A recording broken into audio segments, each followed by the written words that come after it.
अस्सलाम व्यूअर्स, मैं आपका host Bilal Hussain. Bilal institute of schooling हमारे यूट्यूब चैनल में बहुत बहुत वेलकम। आज मैं आपके लिए टॉपिक लाया हूं gerund final chapter. Gerund final chapter में हम सारे जिरंड जो भी यूजेजेस हैं सारे कवर करेंगे। हमेशा की तरह वही एक रिक्वेस्ट, वीडियो को लाइक शेयर लाजमी करना ताकि ये हेल्पफुल चीजें और स्टूडेंट्स तक भी अपनी रीच आसानी से इख्तियार कर सकें।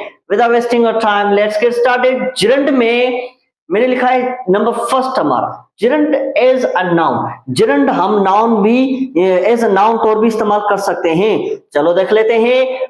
फॉर एग्जाम्पल मैं कहूं working for the betterment of life, जिंदगी की भलाई के लिए, जिंदगी की अच्छाई के लिए काम करना क्या है इज हिज हॉबी, इसकी आदत है। अब देखें, हेल्पिंग इन नीड, जरूरत के टाइम मदद करना इज, ये आवाज करो भला, क्योंकि टेंस हम कोई भी लगा सकते हैं, ये आप पर डिपेंड करता है। मेक्स अस बोल्ड, हमें और भी ब्रेव, बहादुर बनाता है। अगर नीड, जरूरत में काम आने पर और भी हमें बहादुर बना देती है वो चीज। अब देखिए यहां पर हेल्पिंग फोर्थ फॉर्म है। सर जी ये तो वर्ब है। नो बेटा, अब ये नाउन बन गया। जिरंड में नाउन, हम जिरंड को नाउन तौर कैसे इस्तेमाल कर सकते हैं? मेन वर्ब फोर्थ फॉर्म के फौरन बाद आप कोई ना कोई प्रीपोजिशन लगा लो तो आपका वो जिरंड एज अ नाउन तौर इस्तेमाल होगा। जिरंड एज अ नाउन तौर इस्तेमाल। एंड टेंस एनी हो, इसीलिए मैंने यहां पर देखो ना एज लगाया और यहां पर मैंने एक्शन फुल का जुमला बना दिया ताकि आपको पता चले कि हम कोई भी लगा सकते। लेकिन याद रख लेना ये नाउन सिंगुलर कहलाएगा, इसीलिए मैक्स यहां पर देखो इज नाउन सिंगुलर कहलाएगा। ये थोड़ा सा याद कर लेना। क्लियर होगा बेटा जी? अब चलते हैं जिरंड विथ प्रीपोजिशन। जिरंड को प्रीपोजिशन के साथ हम कैसे इस्तेमाल कर सकते हैं अब देख लेते हैं। For example I worked hard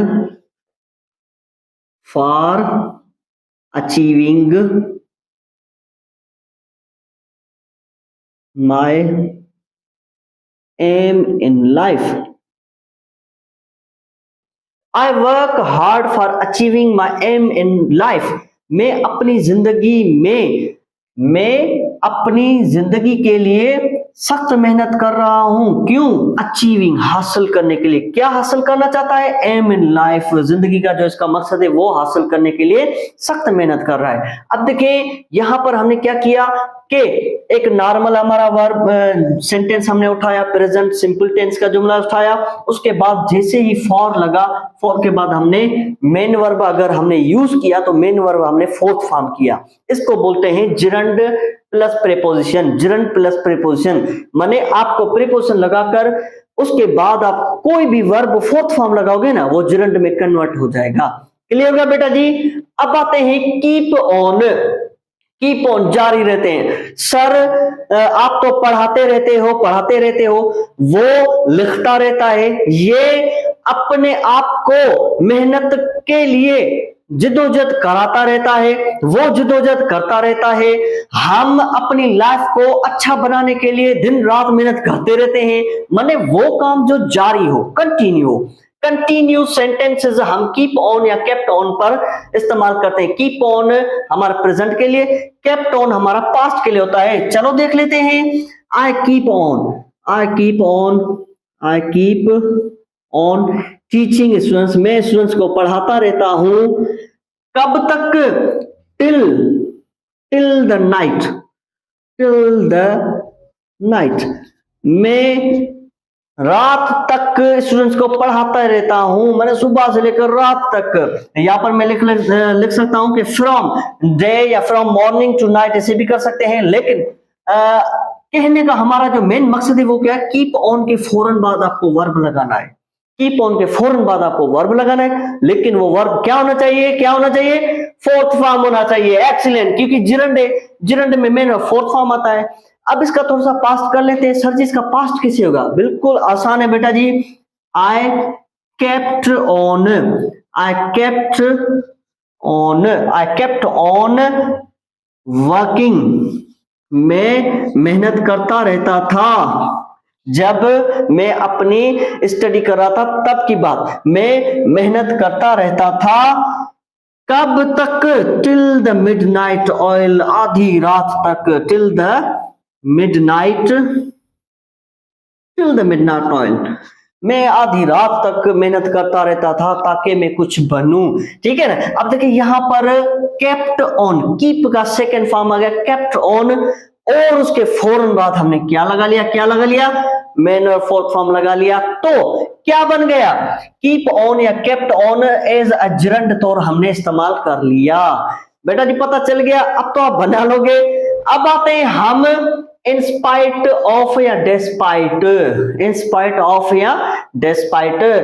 in spite माने के बावजूद, मेहनत करने के बावजूद भी आप तो कामयाब नहीं हुए, मेहनत करने के बावजूद भी वो अच्छे मकाम पर नहीं पहुंचे, मेहनत करने के बावजूद भी मैं फेल हो गया।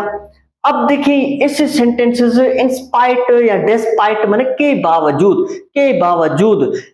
आप चाहे तो इन स्पाइट ऑफ लगाओ या डेस्पाइट लगाओ, बस एक चीज याद कर लेना कि इन स्पाइट के साथ ऑफ लगता है, डेस्पाइट के साथ ऑफ नहीं लगता, डेस्पाइट के साथ ऑफ नहीं लगता। मैं देखो दोबारा भी बता रहा हूं, डेस्पाइट के साथ ऑफ नहीं लगता, ये याद कर लें। चलो अब इसका थोड़ा सा इस्तेमाल कर लेते हैं। इन स्पाइट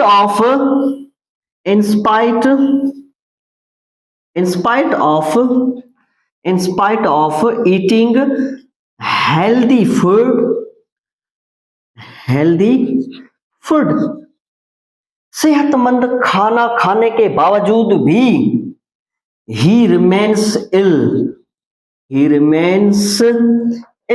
वो बीमार रहता है। In spite of eating healthy food ही रिमेन्स इल, सेहतमंद खाना खाने के बावजूद भी वो बीमार रहता है।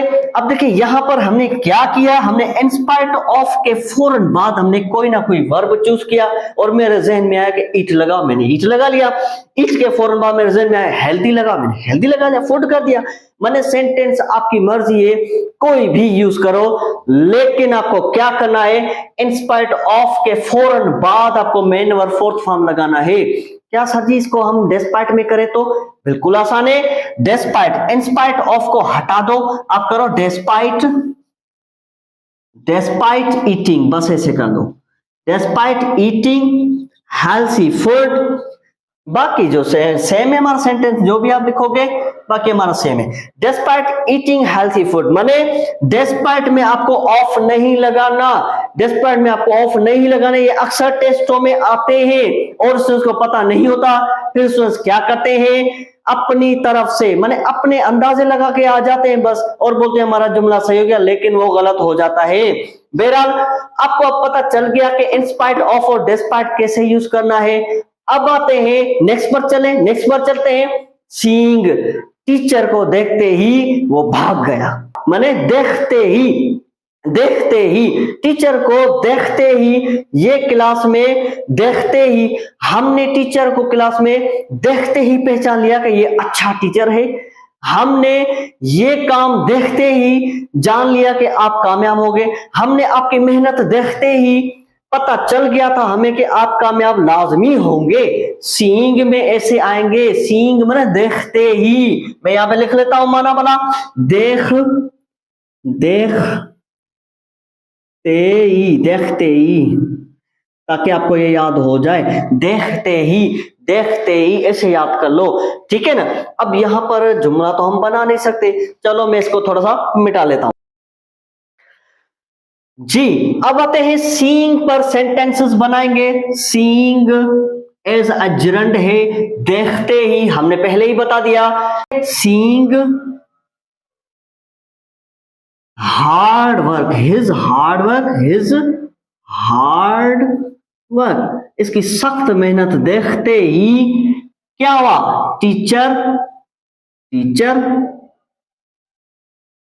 टीचर प्रिडिक्टेड, टीचर ने अंदाजा कर लिया था, predicted that he will be a successful, या he will be succeeded, ऐसे कर दो भला, he will be succeeded, ताकि थोड़ी सी जान बच जाए, हमारा जुमले की लाइन बच जाए। he will be succeeded seeing his hard work, उसकी सख्त मेहनत देखकर क्या हुआ? Teacher predicted that he will be succeeded, वो कामयाब होगा उसकी मैंने सख्त मेहनत देखकर। अब देखिए यहाँ पर हमने सीइंग लगाकर उसके फौरन बाद आपको कोई ना कोई ऑब्जेक्ट लगा लेना है, कोई भी आप ऑब्जेक्ट इस्तेमाल कर लो, फिर क्या करना है? फिर याद कर लो, फिर आपको वर्ब जो है वो पास्ट में रख लेना है, वर्ब पास्ट में रखना, ताकि आपका जुमला जो है उसके हिसाब से, नोयत के हिसाब से अच्छा बन जाए, ठीक है ना, नोयत के हिसाब से परफेक्टली इनकरेक्शन से या मिस्टेक से बच जाए। अब हमारा टॉपिक है बीइंग का। बीइंग क्या होता है सर जी? बीइंग माने होने की वजह से, किसी चीज की वजह से कोई काम हो, जैसे डॉक्टर होने की वजह से इसको रात के टाइम भी कोई बुलाए तो जाना पड़ता है, टीचर होने की वजह से मुझे पढ़ाना पड़ता है, ऐसे being a teacher, being a teacher, teacher होने की वजह से क्या है? क्या है? आई have to teach, I have to teach all the students, मुझे टीचर होने की वजह से मुझे सारे स्टूडेंट्स को पढ़ाना पड़ता है। माने बीइंग का बस आप काम याद कर लो कि होने की वजह से, बीइंग के फौरन बाद आप कोई ना कोई ऑब्जेक्ट लगा लो, फिर जो है आप जो सेंटेंस बनाओगे वो आप पे डिपेंड करता है, आपकी मर्जी है, कोई भी सेंटेंस बना लो, ठीक है ना बेटा जी। अब आते हैं हमारा gerund as adjective. Gerund adjective भी होता है, बिल्कुल, जिरंड एडजेक्टिव भी होता है। फॉर एग्जाम्पल, ही जंप्ड, इसने जंप दिया, he jumped from the moving train, चलती हुई ट्रेन से इसने जंप दे दिया, मूविंग ट्रेन। अब देखिए मूविंग क्या है? फोर्थ फॉर्म है, उसके फौरन बाद अगर कोई नाउन आ गया तो फिर यहां पर ये एडजेक्टिव बन गया।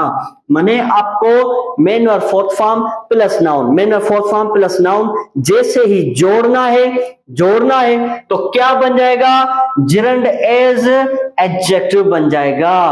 अब आपको पता चल गया बेटा जी, एक्सीलेंट। और सर जी इसमें टेंस कौन सा होगा? टेंस आहाल कर सकते हो, जो मर्जी आप सेंटेंस इस्तेमाल करो, बस आपको क्या करना है? आपको जिरंड बनाना है। माने एक वर्ड उठाओ, कौन सा? वर्ब, मैंने फोर्थ फॉर्म, और कोई नाउन उठाओ, उनको जोड़ दो तो क्या बन जाएगा? जाहिर सी बात है एडजेक्टिव बन जाएगा, बस और कुछ नहीं है। टेंस आपकी मर्जी है, कोई भी करो, जैसे मैंने यहाँ पर पास्ट सिंपल कर दिया है। ओके क्या बेटा जी? अब क्लियर है? गुड। अब आते हैं हमारा लास्ट वन है हैविंग। टीचर को देखते ही वो भाग गए, क्लास में आते ही टीचर ने पढ़ाई शुरू कर दी, खाना खाते ही उन्होंने दुआ की, क्लास में एंटर होते ही वो चले गए। अब देखें, माने ऐसे सेंटेंसेस हम हैविंग में इस्तेमाल करते हैं। फर्स्ट ऑफ ऑल बनाएंगे कहां पर? यहां पर तो जगह ही नहीं हमारी, चलो इसको हम थोड़ा सा मिटा लेते हैं। अब देखें हैविंग का हम इस्तेमाल करेंगे, यूजेज ऑफ हैविंग का इस्तेमाल करेंगे। हैविंग ईटन मील, खाना खाते ही। सर जी यहाँ पर ईटन थर्ड फॉर्म आया है, क्यों? क्या हुआ इसको? क्या हुआ बेटा जी? ये फार्मूले में मैंने पहले ही लिख दिया था ताकि आपको कोई परेशानी ना हो। हैविंग मैंने थर्ड फॉर्म, उसके बाद आपको ऑब्जेक्ट लगाना है, फिर कामा देना है। खाना खाते ही माने मेन और थर्ड फॉर्म आपको रखना है। किसके साथ? हैविंग के साथ मेन और थर्ड फॉर्म रखेंगे। हैविंग ईटन मील, खाना खाते ही, फिर क्या हुआ? दे प्रेड, उन्होंने दुआ की। दे प्रेड, उन्होंने दुआ करी। अब देखिए यहाँ पर प्रेड क्या है, प्रेड सेकेंड फॉर्म माने पास्ट सिंपल टेंस आएगा, पहले में हम में थर्ड फॉर्म रखेंगे। जो दूसरा जुमला आप इसे जोड़ोगे ना वो आपको पास्ट सिंपल टेंस में रखना है। ये थोड़ा सा याद कर ले, इसमें थोड़ी सी कंफ्यूजन है, इसीलिए मैंने इसको लास्ट में ही रखा था, दूसरों की तरह आसान नहीं था। जो पहले वाले हमारे आसान थे, आपको लग रहा था बिल्कुल आसान काम जा रहा है, लेकिन लास्ट वन थोड़ा सा मुश्किल है। हमारा मुश्किल तो नहीं है, बस आपको फार्मूला याद कर लेना है और कुछ नहीं करना, ठीक है ना। Having man third form object, फिर सब्जेक्ट मैन सेकेंड फॉर्म, और आप ऑब्जेक्ट लगाओ तो भले लगाओ। प्रेड फॉर द डिनर भी कर सकते हो, फॉर द लंच भी कह सकते हो, आपकी मर्जी है। दे प्रेड फॉर द लंच, उन्होंने लंच के लिए दुआ करी गए, अच्छा लंच दिया हमें आप लोगों ने, थैंक यू सो मच। या दे प्रेड फॉर देम भी कह सकते हो, आपकी मर्जी, आप पे डिपेंड करता है। बस मॉरल ऑफ द स्टोरी क्या है कि हैविंग लगाओगे तो मैंने थर्ड फॉर्म आएगा, फिर हमारा ऑब्जेक्ट आएगा, फिर आपको पास्ट सिंपल टेंस का जुमला बना लेना है, बस और कुछ नहीं करना। क्लियर है बेटा जी? उम्मीद है अब आपको पता चल गया होगा कि जिरंड एज अ नाउन क्या होता है, जिरंड एज प्रेपोजिशन क्या होता है, gerund keep on kept on में कैसे इस्तेमाल होते हैं, जिरंड इंस्पाइट और डिस्पाइट क्या होते हैं, सीइंग देखते ही ये कौन सा मेथड है, बीइंग क्या मेथड होता है, जिरंड एज एडजेक्टिव क्या है, जिरंड एज परफेक्ट जिरंड, जो हमारा परफेक्ट जिरंड है वो क्या होता है, सारा कुछ हमने इसमें कवर कर लिया। किसमें? जिरंड फाइनल चैप्टर में। Thank you so much for watching me. मिलते हैं नेक्स्ट वीडियो में। वीडियो को लाइक शेयर लाजमी करना। अगर आप हमारे यूट्यूब चैनल में नए हैं तो चैनल को सब्सक्राइब कर ले ताकि ये हेल्पफुल चीजें आपसे ना जा सके। अपना और अपने माँ बाप का ढेर सारा ख्याल रखिएगा। मुझे दे इजाजत, तब तक के लिए अल्लाह हाफिज।